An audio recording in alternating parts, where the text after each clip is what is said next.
नमस्कार. ऑफिशियल अजय निकतेमध्ये आपणा सर्वांचे स्वागत आहे. काल एकाच दिवशी दोन वेगवेगळ्या बातम्या आल्या.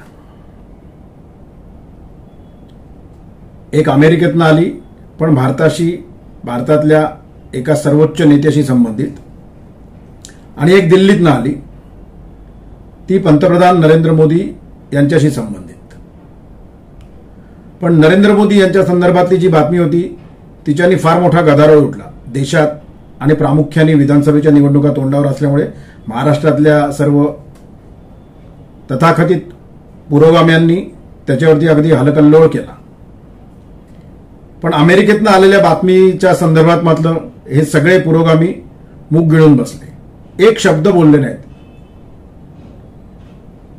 पण नरेंद्र मोदींच्या संदर्भातली जी बातमी होती त्यामुळे मात्र या सगळ्या पुरोगाम्यांना मिरच्या झोंबल्यासारखं झालं.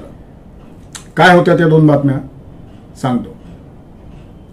पंतप्रधान नरेंद्र मोदींनी भारताचे सरन्यायाधीश आदरणीय धनंजय चंद्रचूड यांच्या घरी श्री गणेशाचे दर्शन घेतले. आणि दुसरी बातमी होती, काँग्रेसचे सर्वोच्च नेते राहुल गांधी यांनी रेबन हाऊसमध्ये अमेरिकन लोकप्रतिनिधी ज्या सातत्याने भारताच्या विरोधी भूमिका उघडपणे जगभर जिथे जिथे जातील तिथे तिथे त्या घेत असतात, त्या इल्हान उमर, ज्या मूळ सोमालियन वंशाचे आहेत, त्यांचे रेबन हाऊसमध्ये दर्शन घेतले. म्हणजे इकडे मोदींनी गणेश दर्शन घेतले म्हणून मी इकडे राहुलजींनी त्या इल्हान उमर यांचे दर्शन घेतले असं म्हणालो. आता भेट घेतली असं म्हटलं तरी चालेल, पण मी मुद्दामून दर्शन म्हणालो. तर बघा, या दोन बातम्या आहेत. या दोन बातम्यांच्या संदर्भात मोदींनी चंद्रचूड यांच्या घरी गणेश दर्शन घेतलं, त्याचा मोठा गदारोळ उठला. पण इल्हान उमरची भेट, इल्हान उमर यांचं दर्शन, अमेरिकन लोकप्रतिनिधी ज्या सोमालियन वंशाच्या आहेत, मुस्लिम आहेत, त्यांची भेट राहुल गांधींनी घेतली. तर त्याबाबत मात्र एकही शब्द कुठल्याही पुरोगाम्यांनी किंवा कुठल्याही भाजप आणि भाजप मित्रपक्ष यांच्या विरोधातल्या कुठल्याही पक्षाच्या नेत्यांनी उच्चारला देखील नाही.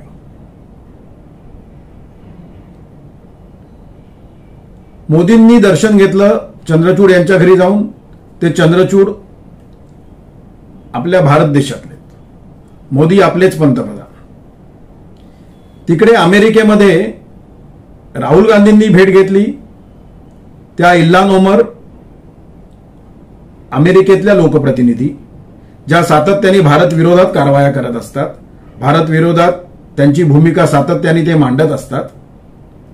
म्हणजे राहुल गांधींनी घेतलेली त्यांची भेट, म्हणजे राहुल गांधींनी कोणाचीही भेट घ्यावी त्याच्याबद्दल काही गैर नाही. विविध पक्षांचे, विविध देशांचे, विविध राष्ट्रांच्या नेत्यांची भेट कोणीही घेतली तर त्याच्यामध्ये गैर वाटायचं कारण नाही.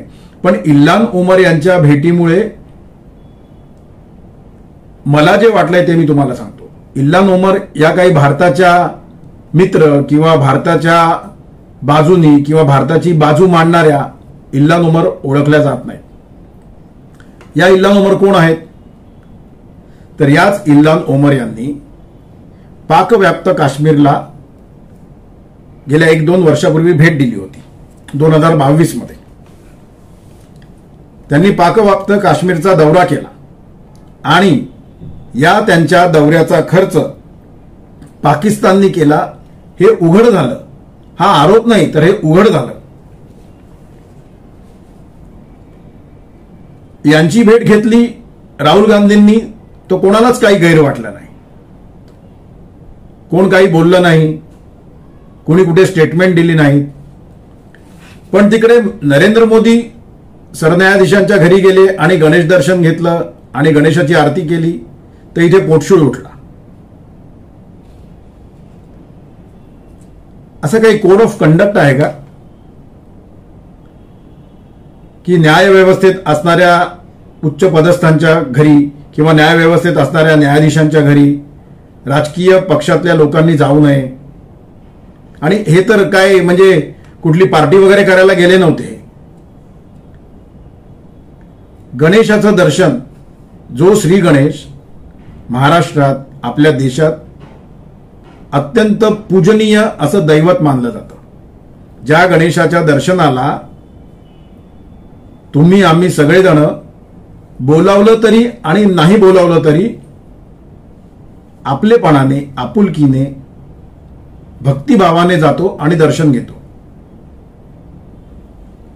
तर तेच गणेश दर्शन मोदींनी सरन्यायाधीशांच्या घरी जाऊन केलं. तर त्यामुळे जणू काही सगळीकडे आता आगच लागलेली आहे, लोकशाही धोक्यात आलेली आहे असा कांगावा कालपासून या सर्व तथाकथित पुरोगाम्यांनी करायला घेतलेला आहे.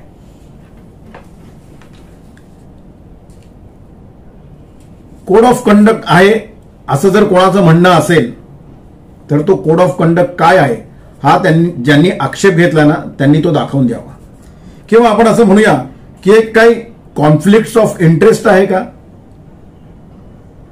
असं कोणाला वाटतंय का?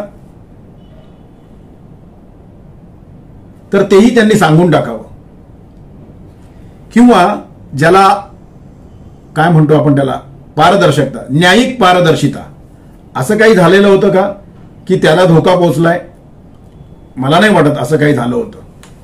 कारण लक्षात घ्या, हेच आदरणीय सरन्यायाधीश चंद्रचूड जेव्हा त्यांनी हा पदभार सांभाळला तेव्हा त्यांनी काही डिसिजन घेतले, काही निर्णय दिले. तेव्हा हेच चंद्रचूड आज जे आक्षेप घेत आहेत मोदी आणि चंद्रचूड यांच्या भेटीला, त्यांनी मात्र तेव्हा याच सरन्यायाधीशांचे गोडवे गायले होते. केंद्राला चपराक बसली, केंद्रावर ताशेरे ओढले, देशाला आता खऱ्या अर्थाने रामशास्त्री मिळाले. हे सगळी स्टेटमेंट, हे सगळं बोलणं, हे सगळं सरन्यायाधीशांचा गुणगौरव याच काल आक्षेप घेणाऱ्या लोकांनी केलं होतं. याचा अर्थ एक लक्षात घ्या, या आक्षेप घेणाऱ्या लोकांच्या, या आक्षेप घेणाऱ्या पक्षांच्या बाजूनी निर्णय लागले तर ते सरन्यायाधीश, ती न्यायव्यवस्था, त्या संस्था एकदम गोड असतात, एकदम उत्तम असतात, एकदम पारदर्शक असतात. मग ते कोणीही असू देत, त्या पदावरती मग कोणीही असू दे, मग ते सगळे गोड लागतात या सगळ्या आक्षेप घेणाऱ्या व्यक्तींना. पण त्याच व्यक्तीच्या घरी गणेशाच्या दर्शनासाठी पंतप्रधान गेले तर मात्र पंतप्रधान पण आणि ते सरन्यायाधीश पण वाईट होतात, त्यांच्याबद्दल शंका घ्यायला लागते.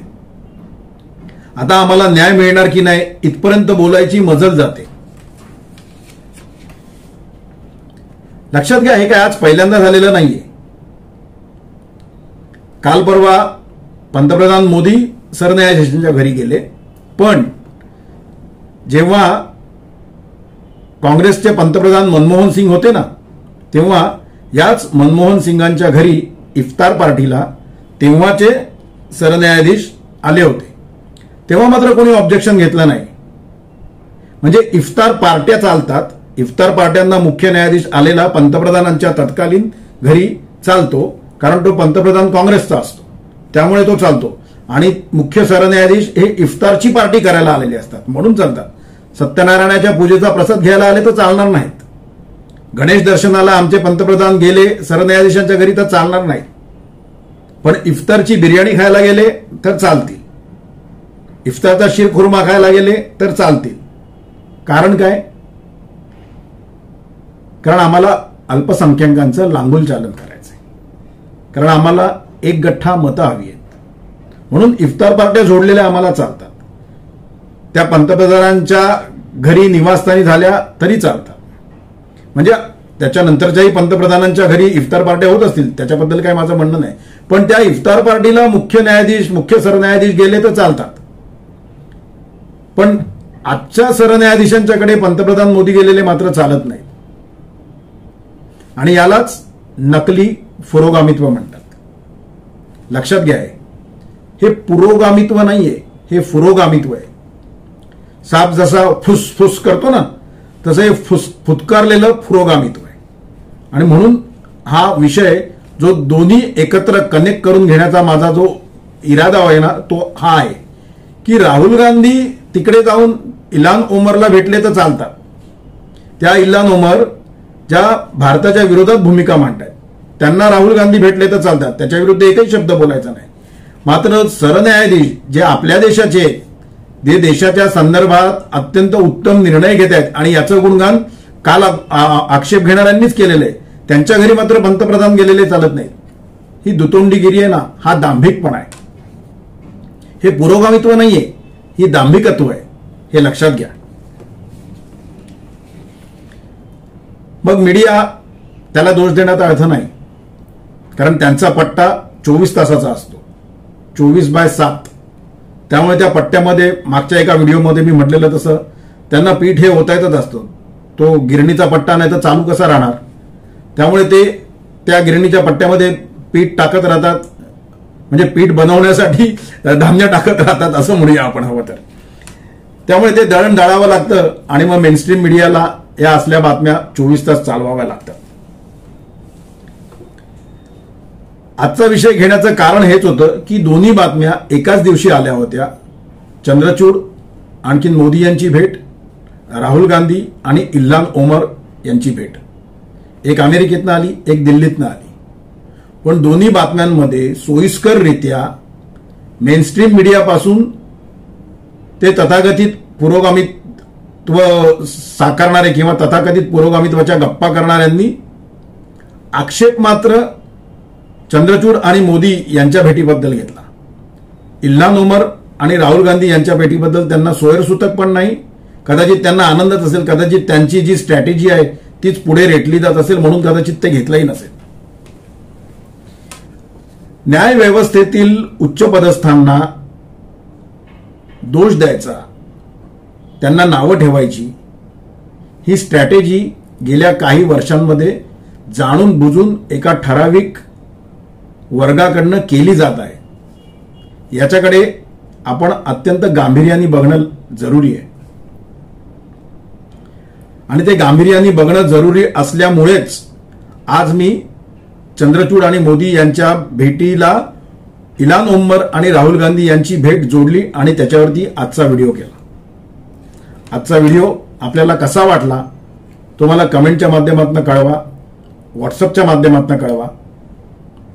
ऑफिशियल अजय निकते हे यूट्यूब चॅनल शेअर करायला, सबस्क्राईब करायला आणि लाईक करायला विसरू नका. बेल आयकॉन नक्की दाबा, त्यामुळे माझे नवीन नवीन व्हिडिओ जे येतील त्याचं नोटिफिकेशन आपल्याला मिळत जाईल. आजचा विषय अत्यंत गंभीर होता, अत्यंत महत्वाचा होता. या विषयातनं पुरोगामित्वाचा दुतोंडीपणा जो आहे ना, तो मला तुमच्यासमोर आणायचा होता. त्यामुळे आजच्या विषयासंदर्भातली आपली कमेंट आपण मला नक्की द्या. आपली रजा घेतो. धन्यवाद.